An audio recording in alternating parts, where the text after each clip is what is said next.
બરાબર ચૂંટણી ટાણે આમ આદમી પાર્ટીને સોશિયલ મીડિયા ઉપર મોટી લપડાક લાગી છે, કારણ કે ગુજરાતના જાણીતા ફિલ્મ કલાકાર મલ્હાર અને યશ સોનીના નામનો, તેમના ચિત્રનો અને તેમના વિડીયોનો ઉપયોગ કરવાને લઈ ઇન્સ્ટાગ્રામે તેમને કોપીરાઇટ આપી પેજને ભારતમાં બંધ કરી દીધું છે. તેની આ વાત છે. વૈષ્ણવજન તો તેને કહીએ જે પીડ પરાઈ જાનાને રે. નમસ્કાર, નવજીવન ન્યૂઝમાં તમારું સ્વાગત છે અને હું છું તમારો પ્રશાંત દયાળ. વાત કરવી છે આમ આદમી પાર્ટીની.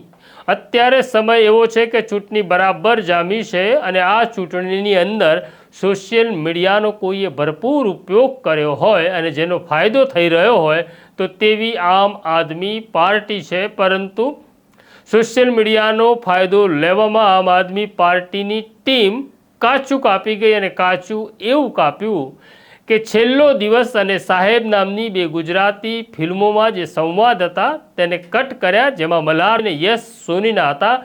આ ઉચ્ચારણો સરકાર વિરોધી હતા, પણ એવી રીતના દર્શાવવામાં આવ્યા કે આ બંને કલાકારો ભારતીય જનતા પાર્ટીની વિરુદ્ધમાં બોલી રહ્યા હોય તેવું લોકોને લાગી રહ્યું હતું. અને ઇન્સ્ટાગ્રામ ઉપર આ ફિલ્મોના વિડીયો મૂકવામાં આવ્યા હતા, જેની સામે આ બંને કલાકારોએ વાંધો લીધો અને ઇન્સ્ટાગ્રામને લખ્યું, જેના કારણે આમ આદમી પાર્ટીનું ઇન્સ્ટાગ્રામ પેજ ભારતમાં પ્રતિબંધિત કરી દેવામાં આવ્યું છે. અમારી જાણકારી એવી પણ છે કે મલ્હાર અને યશ સોની આ મામલે પત્રકારો સાથે વાત પણ કરવાના છે. અત્યારે ચૂંટણીના હવે કલાકો બાકી છે, ત્યારે આ પ્રકારની અનેક રમતો રમાશે.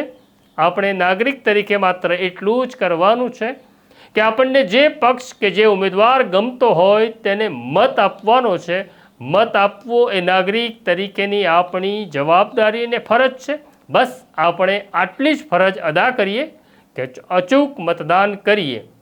અત્યારે મને મારા સાથી ઉર્વિશને રજા આપો એ પહેલાં કોમેન્ટ બોક્સમાં જરૂરથી લખજો કે અમે મત આપવા જવાના છીએ. તો અત્યારે રજા લઉં છું.